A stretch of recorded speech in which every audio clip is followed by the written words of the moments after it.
ਸਤਿ ਸ਼੍ਰੀ ਅਕਾਲ ਦੋਸਤੋ, ਤੁਹਾਡਾ ਆਪਣਾ ਹੀ ਬਲਦੇਵ ਸਿੰਘ ਵਿਰਦੀ ਜੀ। ਆਪਾਂ ਕਾਫੀ ਦਿਨ ਪਹਿਲਾਂ ਇਹ ਵੀ ਡਿਸਕਸ ਕੀਤਾ ਸੀ ਵੀ ਕਿਸ ਤਰ੍ਹਾਂ ਕੈਨੇਡਾ ਤੇ ਬੱਚਿਆਂ ਨੇ ਉੱਥੇ ਪਹੁੰਚਣਾ ਹੈਗਾ।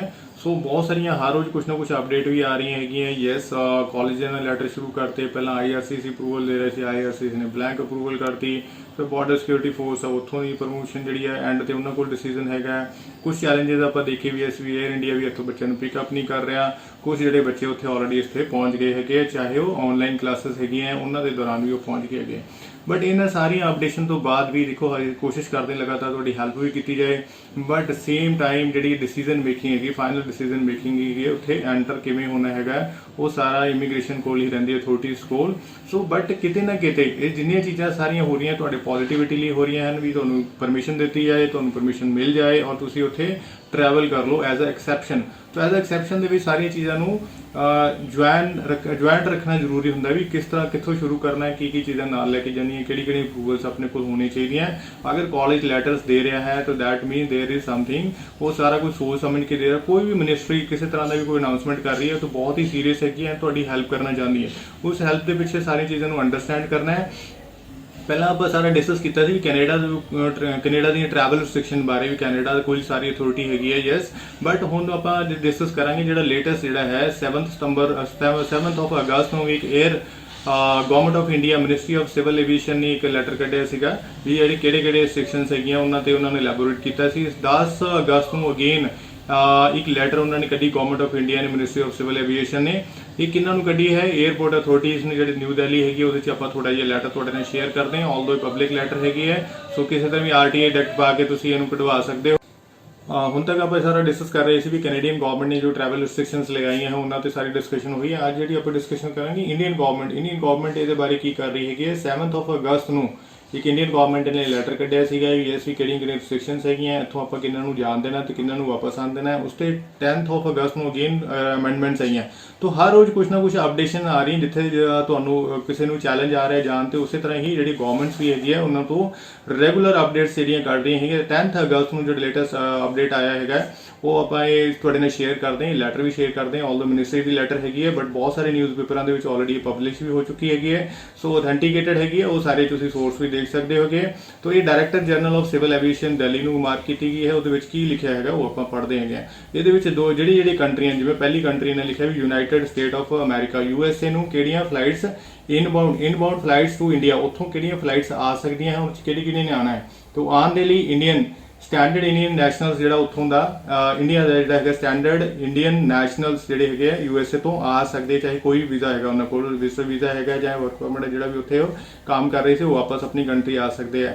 Overseas citizen of India OCI ਜੋ ਕਾਰਡ ਹੋਲਡਰਸ ਜਿਹੜੇ ਉਹ ਆ ਸਕਦੇ ਹੈਗੇ US ਪਾਸਪੋਰਟ ਦੇ ਨਾਲ ਅਗਰ ਹੈਗੇ ਤਾਂ। ਫੋਰਨ ਇਨਕਲੂਡਿੰਗ ਡਿਪਲੋਮੈਟਸ ਜਿਹੜੇ ਹੈਗੇ ਉਹ ਵੀ ਆ ਸਕਦੇ ਹੈਗੇ। ਤੁਸੀਂ ਲੈਟਰ 'ਚ ਪੜ੍ਹ ਵੀ ਸਕਦੇ ਹੈਗੇ, ਸਾਰੀਆਂ ਗਾਈਡਲਾਈਨਸ ਮੈਂ ਤੁਹਾਡੇ ਨਾਲ ਸ਼ੇਅਰ ਕਰ ਰਿਹਾ। ਆਊਟਬਾਉਂਡ ਫਲਾਈਟਸ ਫਰੋਮ ਇੰਡੀਆ ਤੋਂ ਜਿਹੜੀਆਂ USA ਜਾਣਗੀਆਂ ਉਹ ਕਿਹੜੇ ਹੈਗੇ ਆ ਉਹ ਆਪਾਂ ਡਿਸਕਸ ਕਰਦੇ। Any Indian national holding any type of valid US visa, Indian national ਅਗਰ ਤੁਸੀਂ ਹੈਗੇ, ਸਪੋਜ਼ ਮੈਂ ਹੈਗਾ ਮੇਰੇ ਕੋਲ US ਦਾ ਕੋਈ ਵੈਲਿਡ ਵੀਜ਼ਾ ਹੈਗਾ ਤਾਂ I can travel. It would B for the airlines concerned to ensure that there is no travel restriction। ਸੋ ਇੱਥੇ ਟਰੈਵਲ ਰਿਸਟ੍ਰਿਕਸ਼ਨ ਜਿਹੜੀ ਟਰੈਵਲ ਹੈਗੀ ਆ ਕੰਪਨੀ ਹੈਗੀ ਹੈ, ਚਾਹੇ 에ਅਰ ਇੰਡੀਆ ਚਾਹੇ ਉਹ ਬ੍ਰਿਟਿਸ਼ 에ਅਰਵੇਜ਼ ਚਾਹੇ ਕੋਈ ਵੀ ਹੈਗੀ ਹੈ, ਉਹਨਾਂ ਦੀਆਂ ਹੀ ਰਿਸਪੌਂਸਿਬਿਲਿਟੀਆਂ ਹੈਗੀਆਂ ਨੇ। ਇਸ ਸੈਂਟੈਂਸ ਵਿੱਚ ਬੜੀ ਕਲੀਅਰ ਲਿਖਿਆ ਹੈਗਾ ਕਿ ਉਹ it would B for the airline concerned to ensure that there is no travel restriction for Indian nationals to enter USA।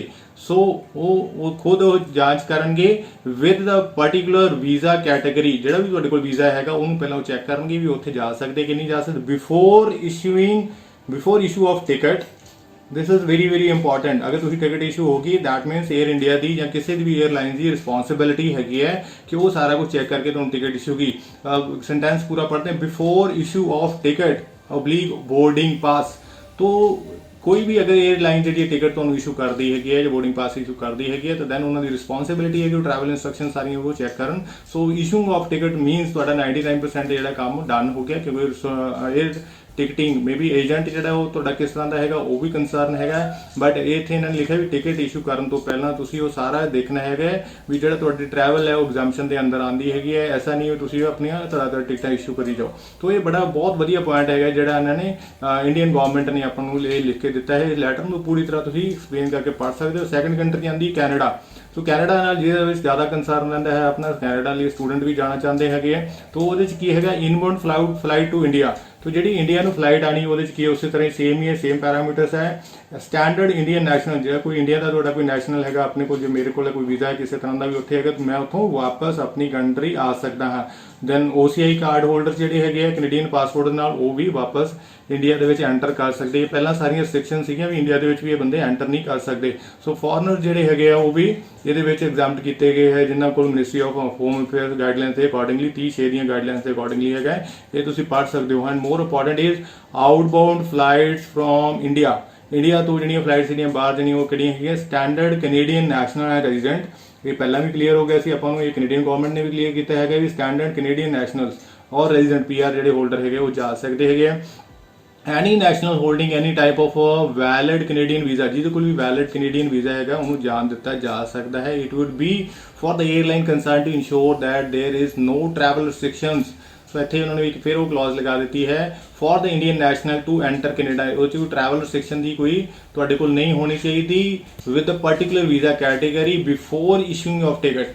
ਇੱਥੇ 에ਅਰਲਾਈਨ ਦੀ ਜਿਹੜੀ ਬਹੁਤ ਵੱਡੀ ਰਿਸਪੌਂਸਿਬਿਲਿਟੀ ਲਾ ਦਿੱਤੀ ਹੈ ਵੀ ਅੱਖਾਂ ਬੰਦ ਕਰਕੇ ਟਿਕਟਾਂ ਨਹੀਂ ਇਸ਼ੂ ਕਰਨਗੇ, ਜਿਹੜਾ ਪਹਿਲਾਂ ਹੋ ਰਿਹਾ ਸੀ ਜਿਹਨੂੰ ਮਰਜ਼ੀ ਟਿਕਟ ਇਸ਼ੂ ਕਰ ਦਿਓ, ਉੱਥੋਂ ਜਾ ਕੇ ਵਾਪਸ ਕਰ ਦਿਓ। ਸੋ ਨਾਓ ਇੱਥੇ ਇਸ ਲੈਟਰ ਦੇ ਦੌਰਾਨ 에ਅਰ ਇੰਡੀਆ ਜਾਂ ਜਿਹੜੀ ਵੀ ਫਲਾਈਟ ਜਿਹੜੀ ਤੁਹਾਡੀ ਉੱਥੋਂ ਉੱਡ ਰਹੀ ਹੈਗੀ ਆ ਉੱਥੇ ਤੁਹਾਨੂੰ ਪਰੇਸ਼ਾਨੀ ਆਉਣ ਦੇ ਘੱਟ ਚਾਂਸਸ ਹੈਗੇ। ਮੈਂ ਫਿਰ ਵਰਡ ਯੂਜ਼ ਕਰ ਰਿਹਾ ਘੱਟ ਚਾਂਸਸ ਹੈ, ਮੇਰੀ ਕੋਈ ਰਿਕਮੈਂਡੇਸ਼ਨ ਨਹੀਂ ਹੈਗੀ। ਸੋ ਸਾਰੀਆਂ ਚੀਜ਼ਾਂ ਤੁਸੀਂ ਲੈਟਰਸ ਤੁਹਾਡੇ ਕੋਲ ਐਜ਼ ਇਟ ਇਜ਼ ਪਹੁੰਚ ਜਾਏਗੀ, ਗਾਈਡਲਾਈਨਸ ਤੁਹਾਡੇ ਕੋਲ ਐਜ਼ ਇਟ ਇਜ਼ ਪਹੁੰਚ ਜਾਣਗੇ। ਕਿਤੇ ਵੀ ਅਗਰ ਆਪਾਂ ਚੱਲਣਾ ਹੈਗਾ ਥੋੜਾ ਬਹੁਤਾ ਆਪਣਾ ਰਿਸਕ ਖੁਦ ਕੈਰੀ ਕਰਕੇ ਚੱਲਣਾ ਹੈ ਐਂਡ ਚੀਜ਼ਾਂ ਨੂੰ ਸਮਝ ਕੇ ਚੱਲਣਾ, ਕਿਉਂਕਿ ਹੁਣ ਤੱਕ ਚੀਜ਼ਾਂ ਜਿਹੜੀਆਂ ਇੰਨੀਆਂ ਕੰਪਲਿਕੇਟਡ ਹੋ ਚੁੱਕੀਆਂ ਹੈ। ਫਾਈਨਲ ਅਸੀਂ ਡਿਸੀਜਨ ਬਣਾ ਨਹੀਂ ਪਾ ਰਹੇ, ਬਟ ਯੈਸ ਥੋੜਾ ਜਿਹਾ ਆਪਾਂ 1% ਰਿਸਕ ਫਿਰ ਵੀ ਲੈ ਕੇ ਚੱਲਦੇ ਹੈਗੇ ਆ।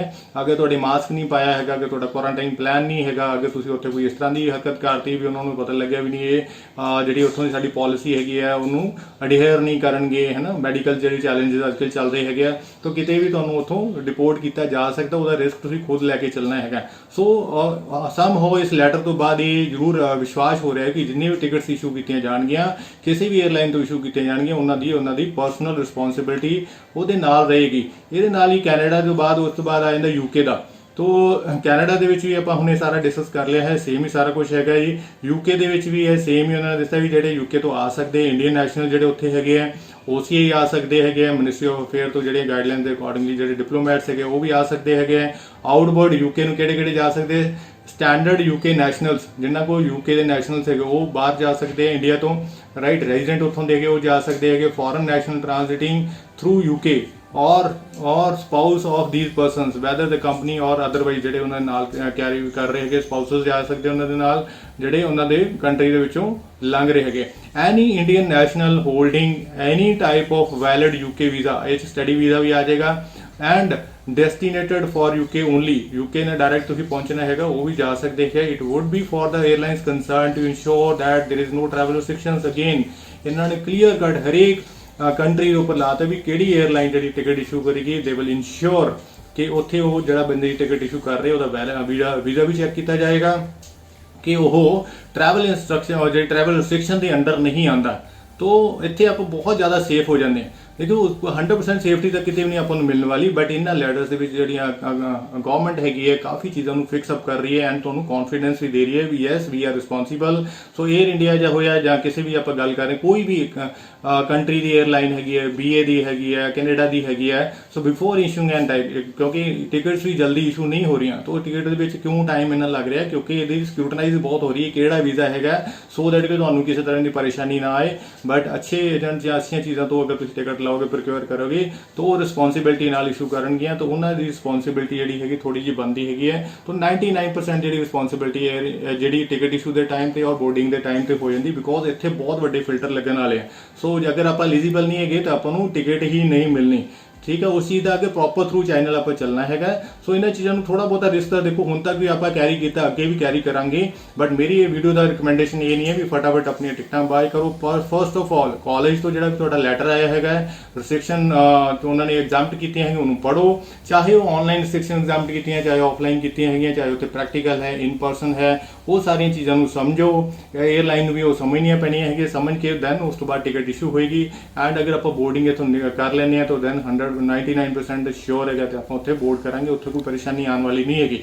ਐਂਡ ਪ੍ਰੈਕਟੀਕਲੀ ਵੀ ਇਹ ਦੇਖਿਆ ਗਿਆ ਕੁਝ ਬੱਚੇ ਜਿਹੜੇ ਹੈ ਜਿਨ੍ਹਾਂ ਦਾ ਆਨਲਾਈਨ ਕੋਰਸ ਸੀਗਾ ਉਹ ਆਲਰੇਡੀ ਉੱਥੇ ਚਲੇ ਗਏ ਆ, ਉਹਨਾਂ ਨੂੰ ਰਿਕੁਐਸਟ ਵੀ ਕਰਦੇ ਹੈਗੇ, ਉਹ ਸਾਡੇ ਸਬਸਕ੍ਰਾਈਬਰ ਵੀ ਹੈਗੇ, ਉਹਨਾਂ ਨੂੰ ਰਿਕੁਐਸਟ ਹੈਗੀ ਵੀ ਉਹ ਆਪਣਾ ਚਾਹੇ ਵੀਡੀਓ ਚਾਹੇ ਕੁਝ ਕਨਫਰਮੇਸ਼ਨ ਭੇਜਣ ਸੋ ਦੈਟ ਕਿ ਬਾਕੀ ਜਿਹੜੇ ਸਟੂਡੈਂਟ ਆ ਉਹਨਾਂ ਨੂੰ ਵੀ ਕੁਝ ਵਿਸ਼ਵਾਸ ਹੋ ਪਾਏ, ਕਿਉਂਕਿ ਸਾਨੂੰ ਇਹ ਹੁੰਦਾ ਵੀ ਯੈਸ ਬਾਕੀ ਕੁਝ ਵੀ ਚੀਜ਼ਾਂ ਚੱਲਦੇ ਰਹਿਣ ਮੈਂ ਉੱਥੇ ਸੇਫਲੀ ਪਹੁੰਚ ਜਾ। ਬਟ ਜਿੰਨਾ ਵੀ ਇਹ ਰਿਕਮੈਂਡੇਸ਼ਨ ਹੈਗੀ ਹੈ ਤੁਹਾਡੇ ਆਪਣੇ ਰਿਸਕ ਤੇ ਹੈਗੀ ਹੈ, ਤੁਸੀਂ ਆਪ ਆਪਣਾ ਡਿਸੀਜਨ ਲੈਣਾ ਹੈ। ਅਗਰ ਉੱਥੋਂ ਕੁਝ ਸਟੂਡੈਂਟਸ ਜਿਹੜੇ ਉੱਥੇ ਪਹੁੰਚੇ ਹੋਏ ਉਹਨਾਂ ਨਾਲ ਤੁਸੀਂ ਕਰ ਸਕਦੇ ਹੋ। ਯੈਸ 2-4 ਸਟੂਡੈਂਟ ਜਿਹੜੇ ਇੱਥੇ ਵੀ ਸਟਕ ਹੋਏ ਸੀਗੇ 에ਅਰ ਇੰਡੀਆ ਦੀ ਗਲਤੀ ਦੇ ਕਰਕੇ ਜਾਂ ਕਿਸੇ ਹੋਰ ਚੀਜ਼ਾਂ ਕਰਕੇ, ਉਹ ਸਾਰੀਆਂ ਚੀਜ਼ਾਂ ਨੂੰ ਦੇਖਦੇ ਹੋਏ ਆਪਣਾ ਡਿਸੀਜਨ ਖੁਦ ਲੈਣਾ ਹੈ, ਮੇਰੀ ਕਿਸੇ ਵੀ ਰਿਕਮੈਂਡੇਸ਼ਨ ਨਹੀਂ ਜਾਣਾ। ਉਹਦਾ ਇੱਕ ਬਹੁਤ ਵੱਡਾ ਡਿਸਕਲੇਮਰ ਹੈਗਾ। ਆਉਣ ਵਾਲੇ ਟਾਈਮ ਤੋਂ ਹੋਰ ਵੀ ਜੋ ਵੀ ਲੇਟੈਸਟ ਅਪਡੇਟਸ ਆਉਂਦੀਆਂ ਉਹ ਤੁਹਾਡੇ ਨਾਲ ਸ਼ੇਅਰ ਕਰਦੇ ਰਹਾਂਗੇ। ਇਹ ਜਿਹੜੀ ਲੈਟਰ ਹੈਗੀ ਹੈ, ਇਹ ਲੈਟਰ ਜਿਹੜੀ ਸਾਈਨਡ ਹੈਗੀ ਹੈ, ਇਹਦਾ ਸਾਈਨ ਅਸੀਂ ਹਾਈਡ ਕਰ ਦਿੱਤੇ ਹੈਗੇ, ਬਟ ਨੀਚੇ ਤੁਸੀਂ ਇਹ PDF ਫਾਰਮ ਦੇ ਵਿੱਚ ਤੁਸੀਂ ਦੇਖ ਸਕਦੇ ਹੋ, ਲਿੰਕ ਵੀ ਸ਼ੇਅਰ ਕਰ ਦਿੱਤਾ ਹੈ, ਆਲਦੋ ਉੱਪਰ ਵੀ ਆਪਾਂ ਇਹਨੂੰ ਸ਼ੇਅਰ ਕਰ ਦਿੱਤਾ ਹੈ। ਇਸ ਤੋਂ ਇਲਾਵਾ ਇਹਨਾਂ ਨੇ ਇਹ ਵੀ ਦਿੱਤਾ ਕਿ UAE ਦੇ ਵਿੱਚ ਵੀ ਕਿਹੜੇ ਬੰਦੇ ਜਾ ਸਕਦੇ ਹਨ ਉਹ ਵੀ ਦਿੱਤਾ ਹੈਗਾ। UAE ਨੂੰ ਆਪਾਂ ਜ਼ਿਆਦਾ